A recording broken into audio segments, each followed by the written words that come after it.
إن الحمد لله نحمده ونستعينه ونستغفره ونستهديه ونعوذ بالله من شرور أنفسنا ومن سيئات أعمالنا. من يهده الله فلا مضل له ومن يضلل فلا هادي له، وأشهد أن لا إله إلا الله وحده لا شريك له، وأشهد أن محمدا عبده ورسوله.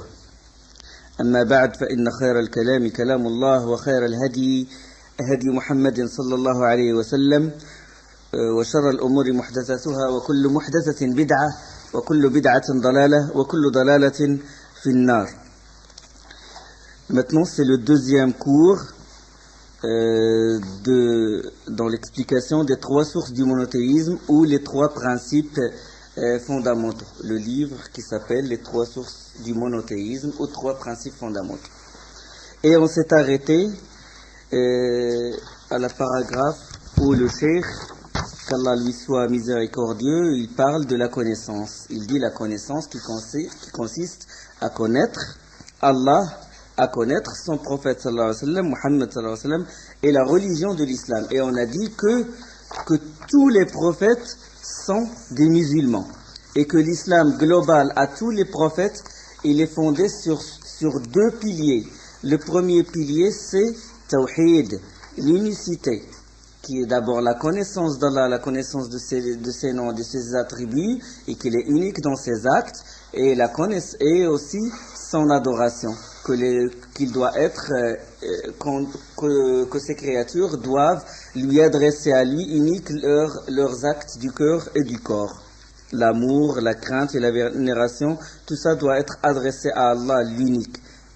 Et la salat, le jihad, la propagation du message du prophète sallallahu alayhi wa sallam, d'ordonner le convenable et d'empêcher le blâmable, tout ça doit être pour Allah subhanahu wa ta'ala. Et donc ça c'est le premier pilier, l'unicité, tawhid Allah subhanahu wa ta'ala, que nul n'est en droit d'être adoré qu'Allah.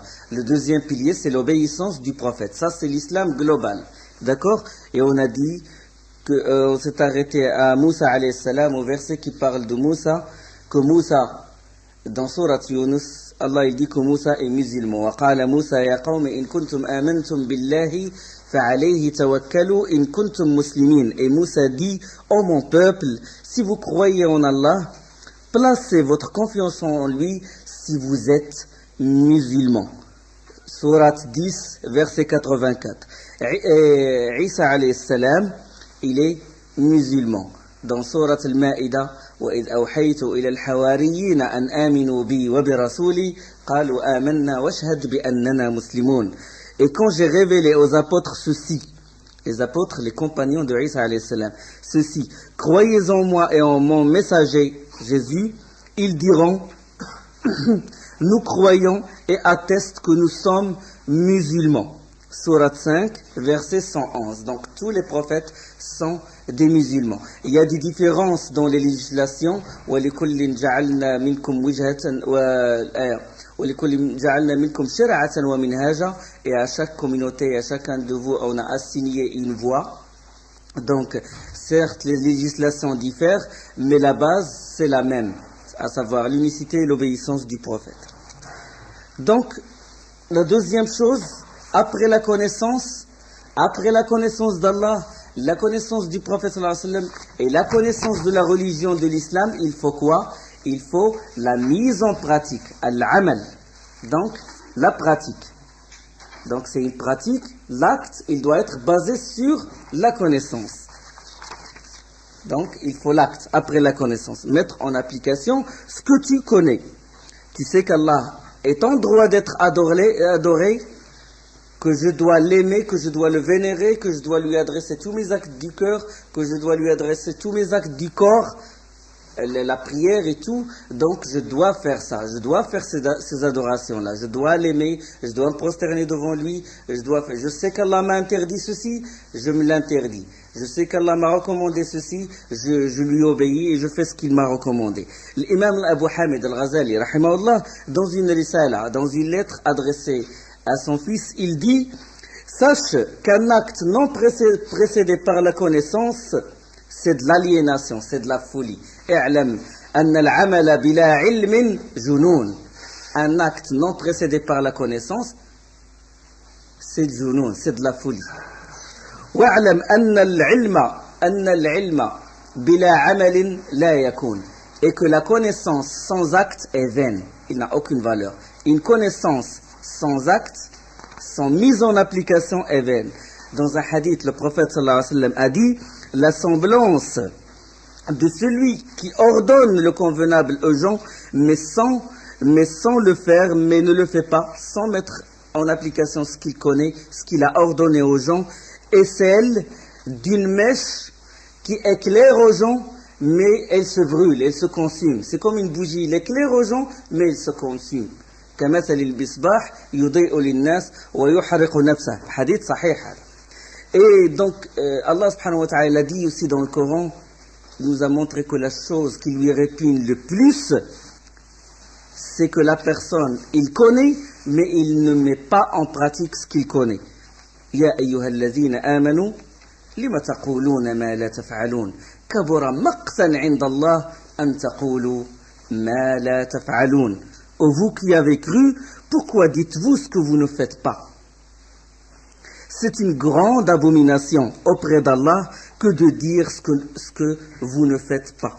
Dans Sourate 61, les versets 2 et 3. Et le fait aussi de connaître, de ne pas mettre en pratique, c'est par manque de raison. أتأمرون الناس بالبر وتنسون أنفسكم وأنتم تتلون الكتاب أفلا تعقلون. Allah il reproche aux Bani Israël, commandez-vous aux gens de faire le bien et vous oubliez vous-même de le faire alors que vous récitez le livre, êtes-vous dépourvu de raison? Donc c'est par manque de raison que de connaître, mais de ne pas mettre en application ce que tu connais.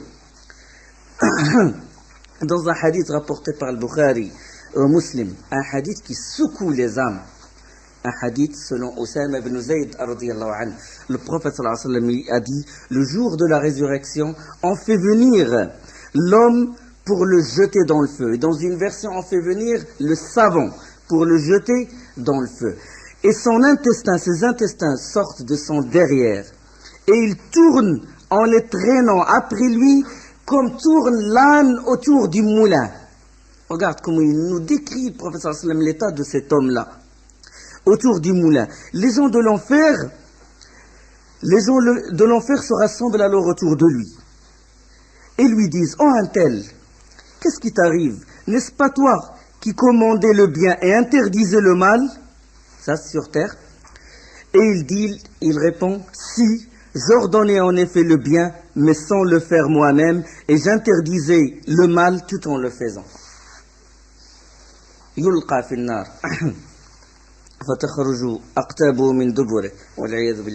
Donc ça c'est pour la personne qui connaît, qui a le savoir mais qui ne le propage pas. Donc ceux qui ont réuni la connaissance et l'acte, qui ont réuni la connaissance, al-ilm ou al-amal, ils ont réuni ces deux choses-là, sont les gens de Sirat al-Mustaqim, sont les gens de la voie droite. On dit dans le Coran, Ihdina Sirat al-Mustaqim, guide-nous dans le droit chemin. Sirat al-Lazina an'amta alayhim, le chemin de ceux que tu as comblés de faveur.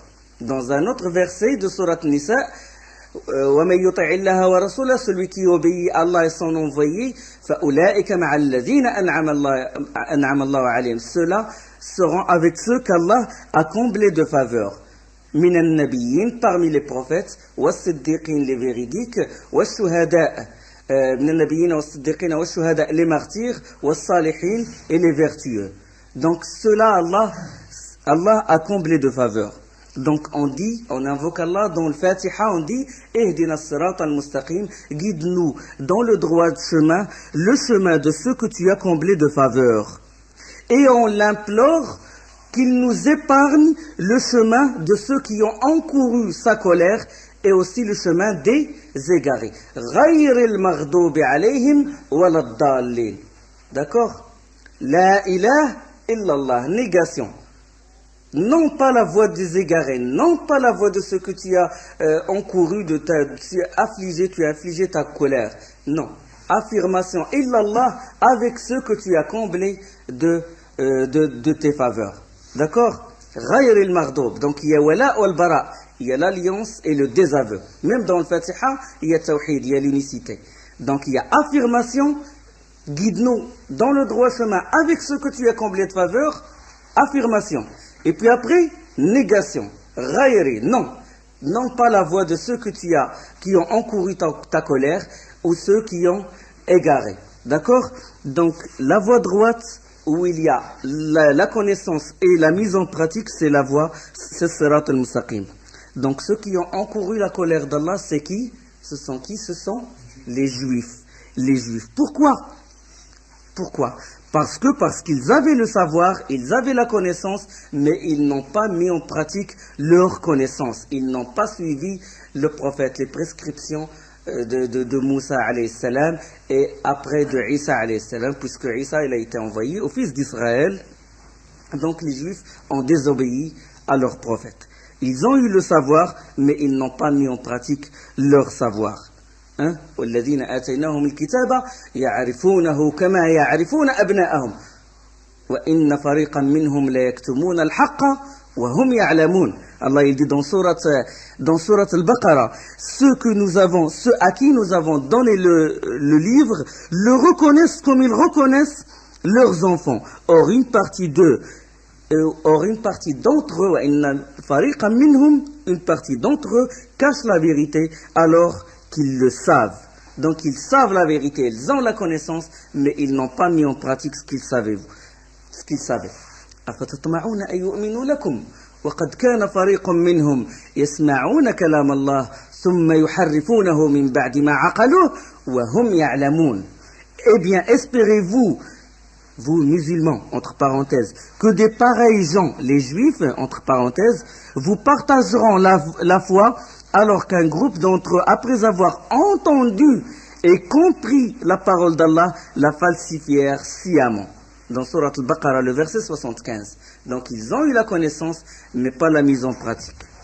Ces gens-là, qui ont eu la connaissance, les livres, mais ils n'ont pas mis en pratique cette connaissance, Allah les a ressemblés aux ânes, himar. مثل الذين حملوا التوراة ثم لم يحملوها كمثل الحمار يحمل أسفارا. Un âne qui porte sur son dos les livres. Figurez-vous, imaginez un âne qui porte sur son dos les 37 volumes de Ibn Taymiyyah. Il en bénéficie? Non, il n'en bénéficie pas. Il en profite de ces livres-là. Le Bukhari, l'explication de Bukhari sur son dos. Fath al-Bari. Allah les a ressemblés aux ânes. Allah il dit dans la sourate 62, le verset 5, ceux qui ont été chargés de la Torah, mais qui ne l'ont pas appliquée, sont pareils à l'âne, qui porte des livres. Quel mauvais exemple que celui de ceux qui traitent de mensonges les versets d'Allah. Donc, ils ont eu le livre, mais ils n'ont pas mis en pratique, ils ressemblent à l'âne. Et il les a ressemblés aussi aux chiens.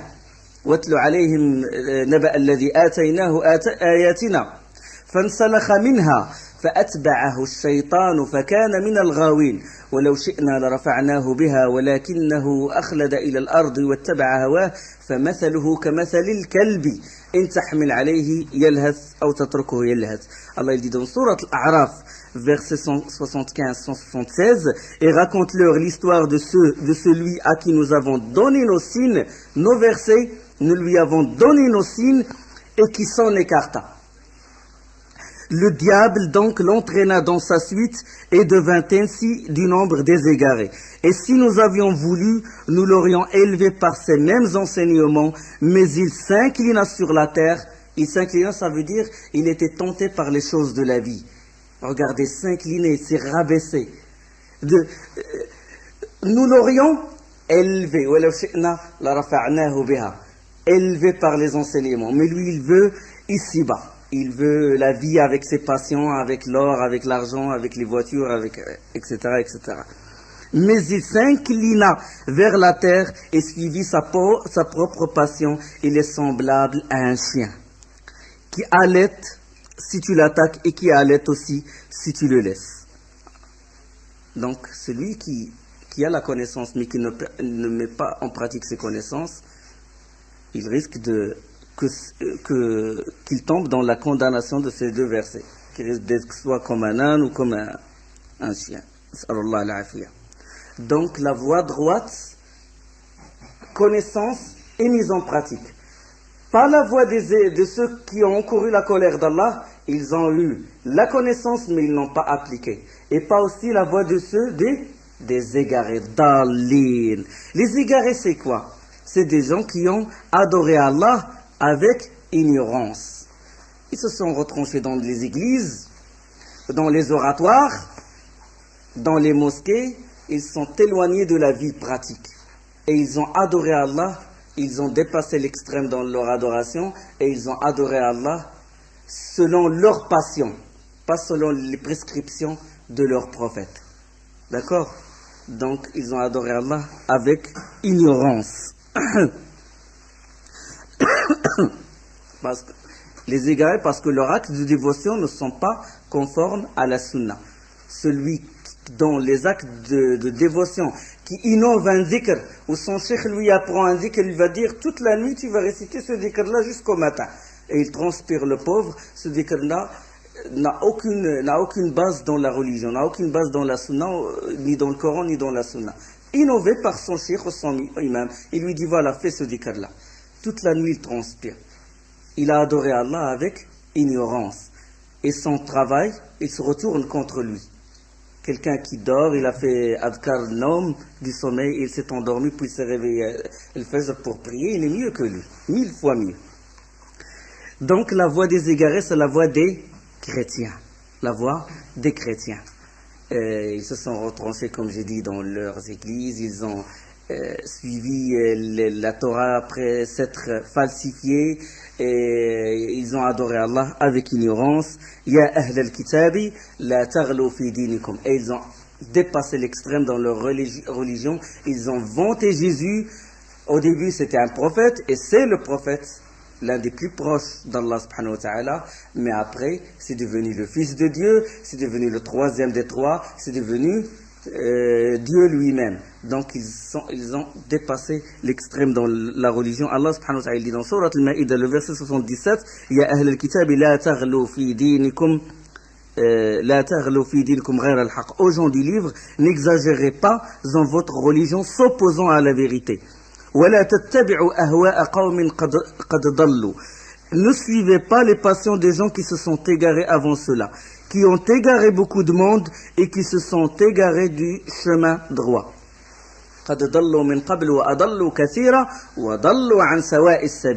Donc, ils étaient égarés et Allah nous dit de ne pas suivre leur voie. Donc, ils ont suivi les égareurs. Ils ont vanté, comme je dis, Isa alayhi salam. Voilà. Quand on fait un acte qui n'est pas conforme à la sunna, il est vain. Il n'a aucune considération auprès d'Allah subhanahu wa ta'ala. D'accord? Et quand on tombe dans l'association, quand ils ont associé Isa alayhi salam avec Allah, toutes leurs œuvres sont vaines. Même s'ils font du bien, même s'ils souffrent toute leur vie, du moment qu'ils ont associé avec Allah subhanahu wa ta'ala dans l'adoration ou dans sa seigneurie, Allah il n'accepte rien d'eux. D'accord? لقد كفر الذين قالوا إن الله هو المسيح ابن مريم. Certes, sans mécréants sont ceux qui ont dit que Dieu c'est le fils, Dieu c'est Jésus fils de Marie. لقد كفر الذين قالوا إن الله هو المسيح ابن مريم. Que Allah c'est le Messie fils de Marie. وقال المسيح, et le Messie a dit, يا بني إسرائيل, aux fils d'Israël, aux enfants d'Israël, اعبدوا الله ربي وربكم, adorez Allah qui est mon Seigneur et qui est votre Seigneur. إنه من يشرك بالله, celui qui associe à Allah, فقد حرم الله عليه الجنة, Allah lui interdit le paradis. ومأواه النار, et l'enfer sera sa demeure. وما للظالمين من أنصار, et pour les injustes, point de secoureur. Donc celui qui est associé avec Allah, وَقَدِّمْنَا إِلَى مَا عَمِلُوا مِنْ عَمَلٍ فَجَعَلْنَاهُ هَبَاءً مَنْثُورًا. Celui qui est associé avec Allah, Allah qu'est-ce qu'il dit? Nous avons considéré l'œuvre qu'ils ont accomplie et nous l'avons réduite en poussière éparpillée. Il souffre toute sa vie et tout ce qu'il a fait du bien, il a aidé les gens, il a eu la pitié envers les gens, mais il a commis la plus grande injustice, qui est pire que le crime, qui est pire que toute autre chose, c'est d'associer avec Allah. Il a touché à la souveraineté d'Allah subhanahu wa ta'ala. Allah ne lui pardonne pas. À quoi ça sert de courir à droite et à gauche, de souffrir, si les actes qu'on fait ne sont pas conformes à la sunna ou si ils ne sont pas, c'est-à-dire ils ne sont pas précédés par la connaissance. La personne, il croit qu'il est en relation avec Dieu, il se sent concentré, il se sent alors qu'il est dans l'égarement. Pourquoi? Parce que ces actes n'étaient pas précédés par la connaissance. هل أتاك حديث الغاشية Allah dit dans le Coran. هل أتاك حديث الغاشية T'est-elle parvenue la nouvelle de l'occultante, l'enfer? وجوه يومئذ خاشعة Des gens dont les visages étaient auparavant dans l'humilité. Khushu', ils avaient le khushu'. عاملة, préoccupés, toujours occupés par le travail. ناصبة, souffrant, actifs et souffrants. Tasla nar al-hamiyya, brûleront ce jour dans un feu ardent. Comment? Dans l'humilité. Et ils travaillent et ils souffrent jour et nuit. Et Allah, il les met, il dit khashi'a, humilité. Ils ont de l'humilité, ils étaient concentrés et tout. Pourquoi? Parce que leurs actes n'étaient pas conformes aux prescriptions du prophète. Et leurs actes n'étaient pas précédés par la connaissance. C'est un faux khushu', c'est une fausse humilité. L'imam Ahmed, Al-Nasa'i, Al-Darimi et Ibn Abi Hatim, Al-Hakim et d'autres, selon Ibn Mas'ud a dit, radiyallahu anhu, que le prophète sallallahu alayhi wa sallam traça une longue ligne. Il trace ça comme ça. Une longue ligne et dit, voici le chemin d'Allah tout droit. Le prophète sallallahu alayhi wa sallam, il est en train d'expliquer aux compagnons, de faire une séance de travaux pratiques aux compagnons et il leur éclaircit, voilà la voie d'Allah, comment il doit être. Il traça une longue ligne comme ça. Une longue ligne. Et ensuite, il traça à droite et à gauche de cette ligne, hadith il est sahih, des petites lignes sur la droite et à gauche de cette ligne qui est droite et qui est longue. Il dit, voici les chemins sur lesquels se tient le diable. Il a tracé une ligne droite, il a dit, voilà, hada siratullah, la voie d'Allah. Et puis il a mis à côté des petites lignes, comme ça. Et il dit, à la tête de chaque ligne, il y a un diable qui exhorte les gens d'emprunter sa voie. Qui exhorte les gens d'emprunter sa voie. Ça veut dire qu'il veut dévier les gens de la voie droite qui est longue et il veut les emmener vers les autres voies. Et puis il récita le verset. Voilà, le prophète sallallahu alayhi wa sallam, il a expliqué le verset par, ça veut dire par la parole et par l'acte. Il leur a expliqué le verset du Coran. Parce que le prophète, il explique ce qu'il y a dans le verset. Il explique le Coran, il a expliqué le Coran aux compagnons. D'accord? الآية وأنزلنا إليك الذكر لتبين للناس ما نزل إليهم ولعلهم يتفكرون. Allah il dit, et vers toi nous avons fait descendre le Coran pour que tu exposes clairement aux gens ce qu'on a fait descendre pour eux et afin qu'ils réfléchissent. D'accord? Et vers toi nous avons fait descendre, je vois que vous êtes inattentifs, et vers toi nous avons fait descendre le Coran pour que tu exposes clairement aux gens ce qu'on a fait descendre pour eux et afin qu'ils réfléchissent. Donc le prophète sallallahu alayhi wa sallam, il expose clairement ce qu'il y a dans le Coran. Et il a exposé ce verset-là quand il a tracé cette ligne droite et il récita le verset وَأَنَّ هَذَا صِرَاطِي مُسْتَقِيمًا فاتبعوه ولا تتبعوا السبل فتفرق بكم عن سبيله ذلكم وصاكم به لعلكم تتقون. Et voilà mon chemin dans toute sa rectitude, suivez-le donc et ne suivez pas les sentiers qui vous écartent de sa voie. Voilà ce qu'il vous enjoint, ainsi atteindrez-vous la piété. Le verset 153 du surat Al-An'am, surat numéro 6. D'accord? Donc, celui qui dévie de la voie droite, il risque soit de tomber dans la voie de ceux qui ont encouru la colère d'Allah, soit la voie des égarés. Imma al-maghdoub alayhim wa imma ad-dallin. D'accord? Ce hadith-là, il est en parfaite harmonie, ou ce verset-là, avec le hadith qui l'explique, il est en parfaite harmonie avec un autre hadith. C'est hadith al-Firaq. Le prophète sallallahu a dit, et ma communauté va se scinder en 73 groupes, tous en enfer, sauf un seul groupe, c'est le groupe sauvé. C'est celui qui va suivre la voie droite qui est longue. Et les longues, hein, il a tracé et c'est long. C'est plus long que les autres. Long, il faut l'effort. Il faut beaucoup d'efforts dans la connaissance, il faut beaucoup d'efforts dans la mise en pratique, il faut beaucoup d'efforts dans la propagation et beaucoup de patience. Et les autres voies, c'est des voies qui sont faciles. Pourquoi? Parce qu'ils sont pleins d'ambiguïté et de passion. D'accord? Les voies des égarés et les voies de ceux qui ont encouru la colère d'Allah subhanahu wa ta'ala. Donc 73, le prophète sallallahu alayhi wa sallam dit ma communauté, ça veut dire qu'ils ne vont pas s'éterniser en enfer. Attention, ils ne vont pas s'éterniser en enfer. Les 72 qui ont dévié de la voie droite. D'accord? Mais ils risquent l'enfer et plus ils s'éloignent de la voie droite, plus ils sont proches de l'enfer. D'accord? Plus ils sont proches de l'enfer. Mais le groupe sauvé, l'enfer, en gros, l'enfer ne le touchera pas. Il sera sauvé. Les savants, ils disent sauvé, ça veut dire sauvé des bid'ah, des innovations ici-bas et sauvé de l'enfer dans le delà. D'accord? Et ma communauté va se scinder en 73 groupes, tous en enfer, sauf un groupe. Ils dirent dans un autre hadith, ajouté à ce hadith-là, quel est ce groupe? Manhum ya Rasulallah, le prophète sallallahu alayhi wa sallam a dit sur quoi je suis moi et mes compagnons. Voilà, la sunna du prophète sallallahu alayhi wa sallam, et comprendre cette sunna, comprendre le Coran, comment l'ont compris les compagnons du prophète sallallahu alayhi wa sallam, parce qu'ils ont vécu avec le prophète sallallahu alayhi wa sallam et ils ont donné leur sang pour que la loi d'Allah s'applique, pour que les versets d'Allah s'appliquent sur toute la péninsule et sur tout le monde. Et c'est eux qui comprennent mieux le Coran et la Sunna, mieux que nous.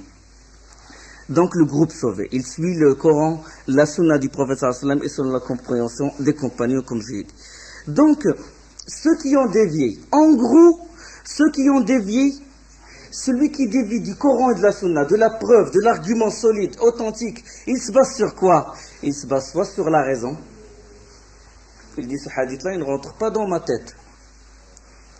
Aristote, où il a, comme ce qui s'est passé après les 3 meilleurs siècles, qu'est-ce qu'ils ont fait? Ils ont traduit la philosophie grecque et ils ont extrapolé la philosophie grecque et les règles d'Aristote sur le dogme religieux. Et il dit ce verset-là ou ce hadith-là, il n'est pas conforme à la raison de son père qui est Aristote, et il rejette le texte. D'accord?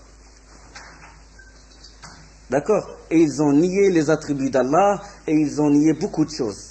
Et ils ont nié qu'Allah il est au-dessus des cieux, ils ont nié la main d'Allah, il dit parce que la main c'est un membre, et ça il ne faut pas l'attribuer à Allah, parce que Allah ce n'est pas une substance, ni ce qui advient à la substance, et ils ont mélangé la philosophie avec la religion, et ils ont utilisé en premier la raison, mais pas la raison pure, la raison fausse, touchée avec les ambiguïtés. Sinon, comme a dit Ibn Taymiyyah, tous les versets, tous les lois d'Allah et tous les versets d'Allah, ils sont en parfaite harmonie avec la raison de l'homme sensé. D'accord? Donc eux, ils ont mis en premier la raison. Tout ce qui est conforme à la raison, ils le prennent. Tout ce qui n'est pas conforme, ils le rejettent. Même si c'est un hadith authentique, même s'il est rapporté par le Bukhari, la raison, c'est la raison qui prédomine. C'est la voie des Mu'tazilites et les sectes qui les ont suivis. Les autres, qu'est-ce qu'ils ont? Les autres, ils n'ont pas utilisé la raison. Donc, qu'est-ce qu'ils utilisent? Le goût, le goût. Ils se sentent tranquilles quand, même si c'est un hadith da'if, ils disent, je sens ce hadith. Non, mais, haddathana fulan, la chaîne des rapporteurs, c'est un hadith da'if. Les rapporteurs de ce hadith-là, c'est des hommes, il y a des menteurs dans la chaîne des rapporteurs. Les savants, en fait, les savants qui s'occupent de la critique des hommes et qui cherchent le hadith et qui ont voyagé, qui ont souffert et tout, ils ont déduit, conclusion, ce hadith est da'if. Il dit non, moi j'ai senti qu'il est bon. le sentiment, le goût, le kashf. Tu vois, c'est la voix des soufis. D'accord? La voix des soufis.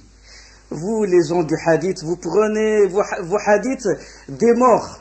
حدثنا شعبة قال حدثنا قتادة. Nous, on le prend directement du prophète sallallahu alayhi wa sallam. D'accord? Tijani, Shadili, il dit, moi j'ai vu directement le prophète sallallahu alayhi wa sallam, coréen. Et il m'a dit, voilà ce zikr, apprends-le aux gens. Tu le trouves dans le Bukhari, dans Muslim, dans Nasa'i, dans Tirmidhi? Non, je ne le trouve pas. Et comment? Aucun compagnon nous a dit telle chose, nous a rapporté tel zikr ou tel acte de dévotion ou telle adoration. Non, mais moi je l'ai vu. Des siècles plus tard, il a vu le prophète sallallahu alayhi wa sallam et il a reçu les enseignements de lui. Et le prophète sallallahu alayhi wa sallam, il a dit, je n'ai laissé aucune chose qui vous éloigne de l'enfer et qui vous rapproche du paradis sans que je vous l'ai recommandé. Donc tout ce qui nous rapproche du paradis, le prophète sallallahu alayhi wa sallam l'a enseigné aux compagnons. Tout ce qui est donc, nous on se base sur le texte. On est des musulmans, ça veut dire soumis à quoi? Soumis au texte authentique. Chaque fois que le texte est authentique et que les savants nous ont dit que ça c'est la parole du prophète sallallahu alayhi wa sallam, nous dit سمعنا وأطعنا إنما كان قول المؤمنين إذا دعوا إلى الله ورسوله ليحكم بينهم أن يقولوا سمعنا وأطعنا. La seule parole qui appartient aux croyants, c'est quand ils entendent, quand ils se remettent au jugement du prophète d'Allah et son prophète, c'est de dire nous avons entendu et nous avons obéi. D'accord? Les autres, soit la raison, prééminence de la raison, ou le goût, ou le kashf. J'ai vu le prophète sallallahu alayhi wa sallam, il m'a dit que ce hadith est sahih. Ah, khlas. Le Bukhari, il n'a aucune valeur. Muslim n'a aucune valeur. Les savants qui veillent la nuit, qui travaillent, font des voyages et qui souffrent et tout, n'ont aucune valeur. Ah, lui, qu'est-ce qu'il a fait? Il a vu le prophète sallallahu alayhi wa sallam. Le prophète sallallahu alayhi wa sallam lui a dit que ce hadith, il est sahih. Je l'ai découvert. Tu vois? Donc, ceux qui sont éloignés de la voie droite d'Allah, ils ont utilisé soit la raison. Ils disent ce hadith il est impossible qu'il soit authentique. Comment ça se fait qu'il soit authentique? Ça ne rentre pas dans ma tête. D'autres ils disent ce hadith il est sahih et tout parce que je l'ai senti. D'accord? Et ils tombent dans un groupe, ils tombent dans une secte. Et quel est la rôle? Ils se réunissent autour de quoi? De la ilaha illallah Muhammad Rasulullah? Non. Ils se réunissent autour de quoi? Du goût, autour du sentiment. Surtout si c'est mélangé avec l'odeur du misk et du thé et avec des cacahuètes, ça donne une bonne ambiance. Et il va être attaché au groupe par un fil qui est plus mince que le fil de la toile d'araignée. D'accord? Regardez l'importance de l'aqidah. Tandis que le vrai musulman, il s'accroche al-jama'a au groupe parce que ce groupe se réunisse autour de la ilaha illallah Muhammad Rasulullah. Donc s'il est mis à l'épreuve, la ilaha illallah, il est enraciné dans son cœur. Personne ne peut l'enlever. Si tout le monde s'égare, et lui seul il reste, il s'accroche. Mais celui qui se réunit avec un groupe juste par question du plaisir, de tranquillité et de sérénité, du moment qu'il est mis à l'épreuve, ça y est, il est perdu. Parce qu'il n'a pas, la ilaha illallah, il n'est pas enraciné dans son cœur, comme a dit Allah subhanahu wa ta'ala, مثل كلمة طيبة كشجرة طيبة. La semblance d'une bonne parole, l'explication bonne parole. Revenons aux exégètes aux compagnons au début, tabi'in, ils disent kalima tayyiba, la bonne parole, c'est la ilaha illallah. Kamathali shajaratin tayyiba. La bonne parole, comme a dit Allah subhanahu wa ta'ala dans surat Ibrahim, ressemble à un bel arbre. Shajaratin tayyiba. Asluha tabit, c'est là des racines qui sont fermes et qui tiennent bien. Et ses branches vont vers le ciel. La ilaha illallah, c'est comme ça. Et il donne ses fruits à chaque fois par la permission de son Seigneur. Donc c'est ça la ilaha illallah. Il a une racine et les branches vers le ciel et il donne des fruits par la propagation, par la transmission de tout ce qui est convenable, etc.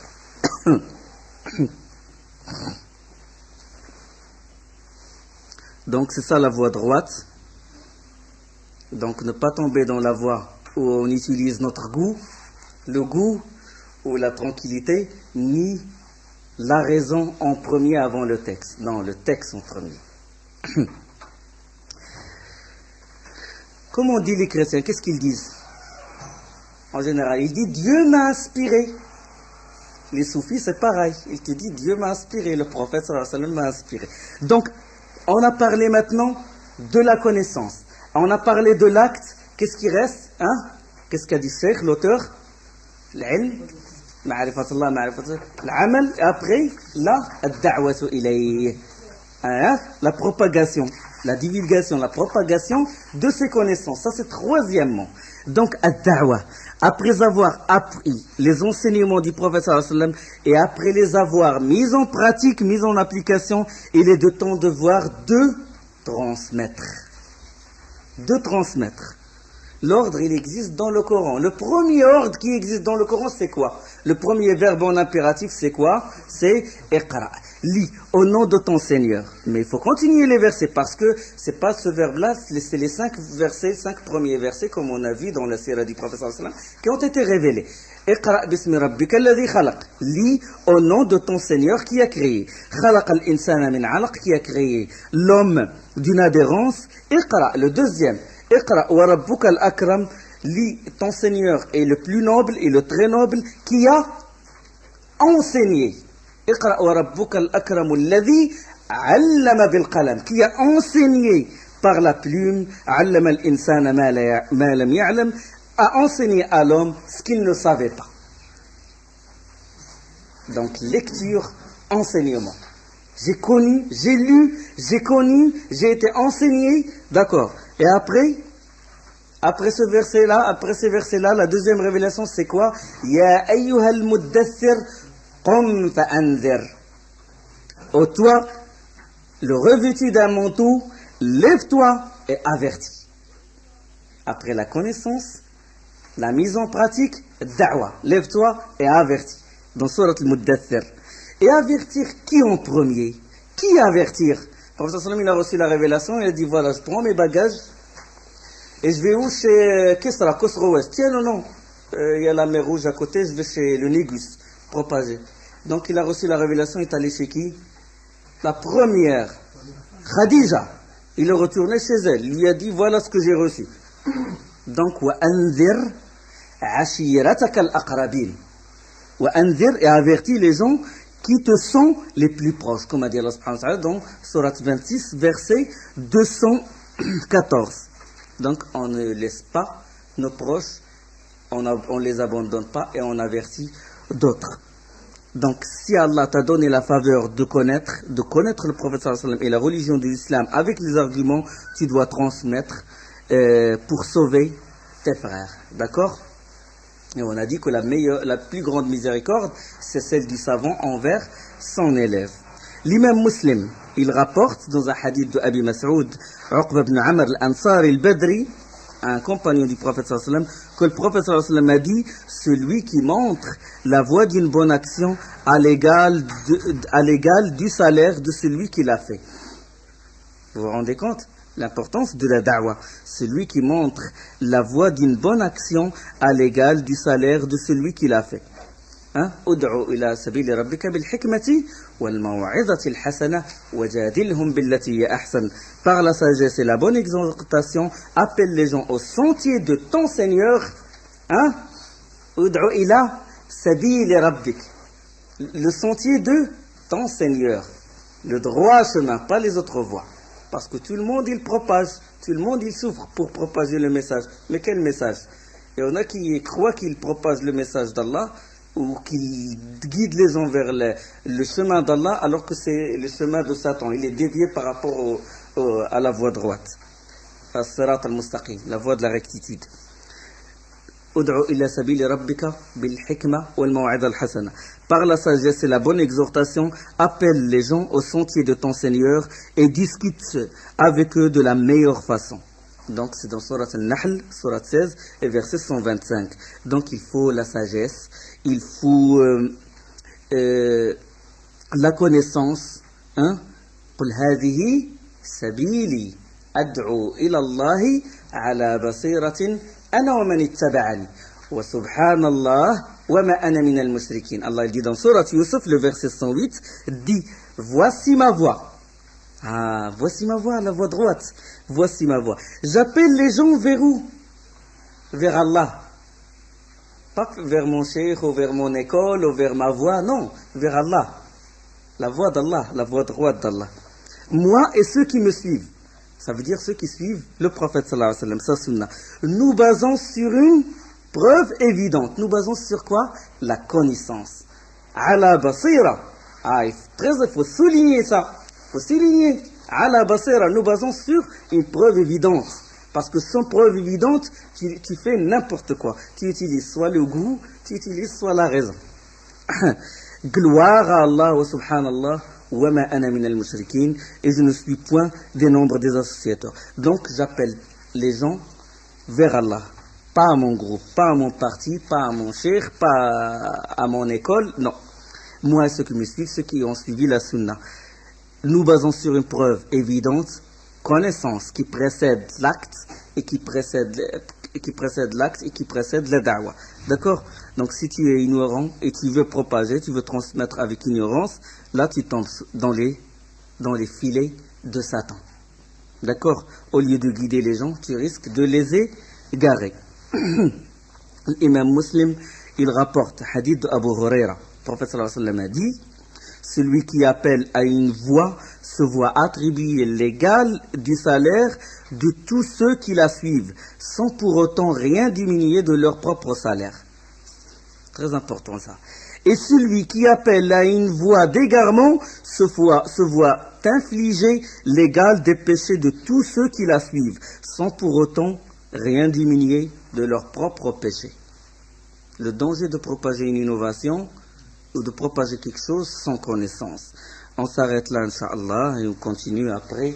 العصر وسبحانك اللهم بحمدك أشهد أن لا إله إلا أنت أستغفرك وأتوب إليك.